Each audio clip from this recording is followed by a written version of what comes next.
Hey ladies and gents, welcome to Kai's D.I.Y, the show where I show you how to make your favorite props and toys for all you girls and boys.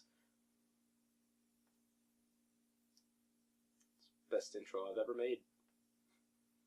So, this is my first episode on Kai's D.I.Ys. Hello. And today, I'm going to show you how to make your very own Kingdom Hearts Keyblade, or better known as the Oathkeeper Keyblade.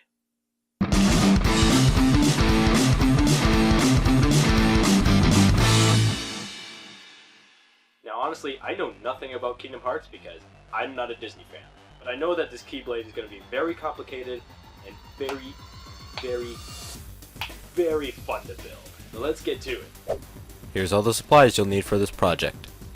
A sheet of insulation foam, paper towels, these various colors of acrylic paint, popsicle sticks, various sizes of brushes, wood glue, spackle, Mod Podge mat, 7-minute epoxy, various grits of sandpaper block is optional, plumbing epoxy, 16 gauge and 9 gauge gardening wire, a Sharpie marker, a pair of scissors and an X-Acto knife, duct tape, big and small files, a dog leash chain, a cup of water, disposable vinyl gloves, and a dust mask is optional but mostly required.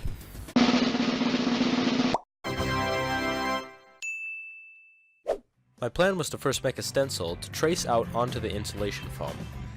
Now, since there are a lot of YouTube videos that show you how to make an Oathkeeper Keyblade but don't actually show you how to make a stencil or template, I actually made a stencil that you can download and print off to full size.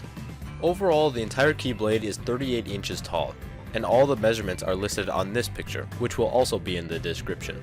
For most of the stencil, I'm using a smaller piece that's going to be the same shape in the same section. For other pieces like the heart, in order to make it symmetrical, I folded the paper in half and then used a tube of tape as a stencil for the round edges.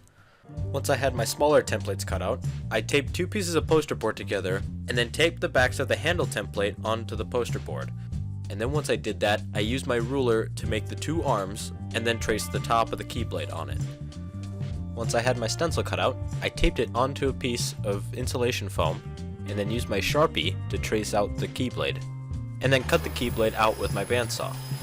Now, I'm using a bandsaw because I already have it on hand, and it's much easier and much faster. But if you're on a tight budget, and if you don't have a bandsaw, and if you're not old enough to use a bandsaw, just use your X-Acto knife. The cuts won't be as clean as a bandsaw, but you'll still have something to cut it with. Once the blade was cut out, I did some filing detail work to make all the rough edges go down a bit, and then started on the beveling. And then to make the indents into the foam, I just used a pencil. This would give me an idea to where some of the details would go. Now, the design on the heart on the Oathkeeper Keyblade is very weird to say the least on how to design this. There's this yellow loop that comes up around the front, and then along the back, it's completely black. So I cut off some of the heart on the front, and then rounded off the loop at the front. Some areas like the handle were easy to bevel, just by using the flat end of the big file and sanding it down. There were other areas that were pretty tight and kinda hard to get into, like this round part right here. Other areas like this, I could just file them down or to bevel them, and then use a smaller file to get into the little cracks. And then it came down to beveling the rest of the star piece, which was no picnic either. I sanded rounded off areas like this, and I sanded more beveled pointed areas like this. And then I got to the top, rounded off the outside and the inside portion of this detail.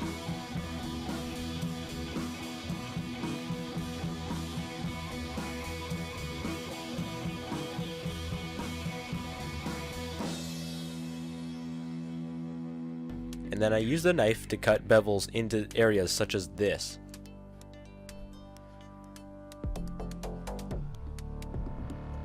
And then I even used the knife to get into areas like this. And then I used the knife to cut into the areas like this to give them a more triangular look. Now that my Keyblade is in the shapes that I want it, I need to coat this entire thing with spackle. Well, not the entire thing, just little nooks and crannies and stuff like that.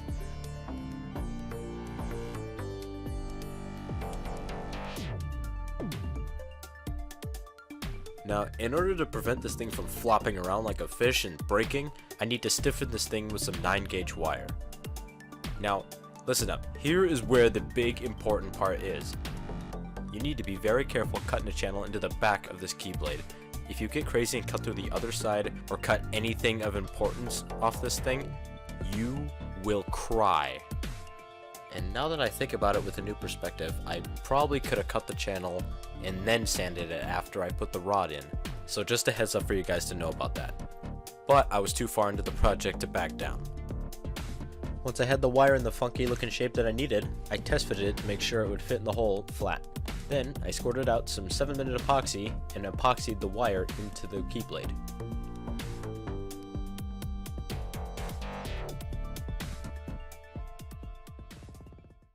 Once I let the epoxy set overnight, I used some plumbing epoxy to cover up the entire channel on the back of the Keyblade.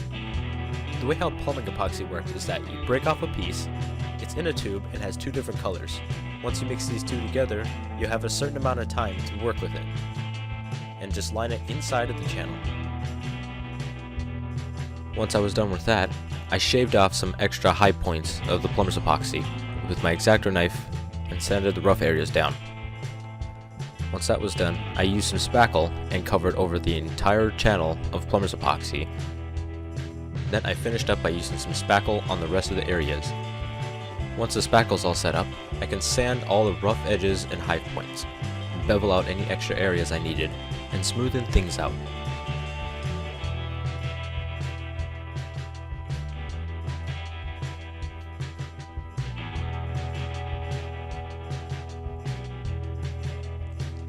I even cut a piece out of 320 grit sandpaper to get a little more leverage.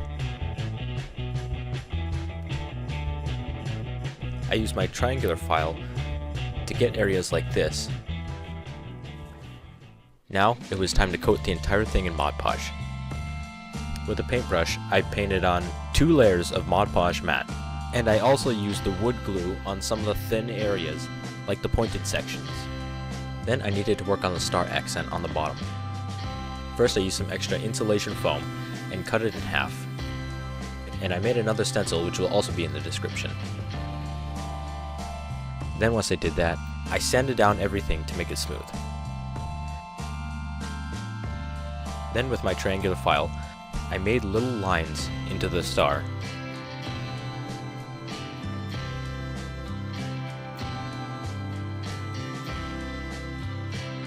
Now turn it over and repeat it 5 more times. Then coat the star in a layer of Mod Podge. As soon as the Mod Podge on the Keyblade was completely dry, I did a full layer of white acrylic paint over the entire Keyblade. Now I needed to paint the entire Keyblade. I used painter's tape and a bunch of reference photos to get the exact colors that I needed. I used plain hippo gray for most of the base, and then I mixed in a little bit of white to go on top. I painted the star with the same gray color and some yellow. Then I made the little black heart design around the whole of the heart. Then after I did that, I used some white paint to separate the handle color. Now here's the yellow loop. In order to make the yellow fade into the rest of the Keyblade, I'm using a method called dry brushing. Dry brushing is a method where you dip your paintbrush in some paint, wipe most of it off, and then use the paintbrush on the areas that you need. This will get it to fade in better. There were some areas like the star portion that was a little bit trickier, but all I needed to do was mix in some colors, and I was golden. Then I stacked up 4 pieces of painter's tape, and I cut a triangular shape into all of them. After I cut them out, I taped them down, and then separated the colors right here just a little bit better, to give it more sharper detail. Now with the handle, I used a bunch of different shades of blue. I even painted the edges of the heart the hippo gray color. With the star, I mixed some pink and white, gave blue X's, and then painted on a black smiley face and used some brown paint as the hair design. Now I needed to attach the star onto my Keyblade. Now in order to shorten the length of the dog leash, I used my Dremel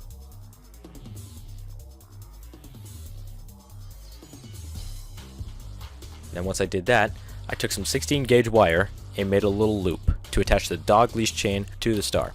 Then to make the extra accent that's attached to the star, I used some thin wood, traced the size, cut it out, drilled a hole, and painted it blue before attaching it to the loop. Then I used some more 16 gauge wire to go through the bottom of the handle and then wrap some of the wire around itself. Now in order to make it less ugly looking here, I used some leftover canvas that I had with some 7-minute epoxy. Then once that's set up, I was done.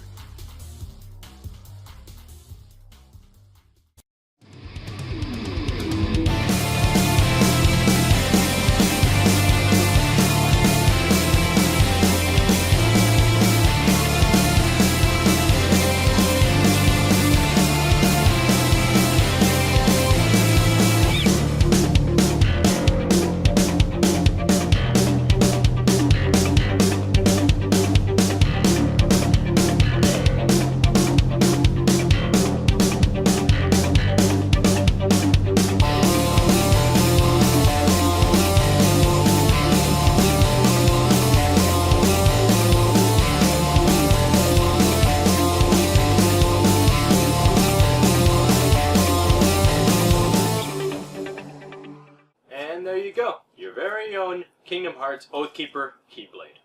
Now even though this is my first episode and my first DIY video that I've ever made, this took a long time. This was a really, really long project. It was actually more of one of the most time-consuming ones that I've ever had, but this is definitely up there with the builds that I have had much trouble with, but it turned out magnificent. Now I want you to keep this in mind. This is a weapon. It is called the Keyblade for a reason. If you take it outside, you will get stopped by a cop and they will arrest you. Don't go out and hit a tree. Don't go out and hit a person.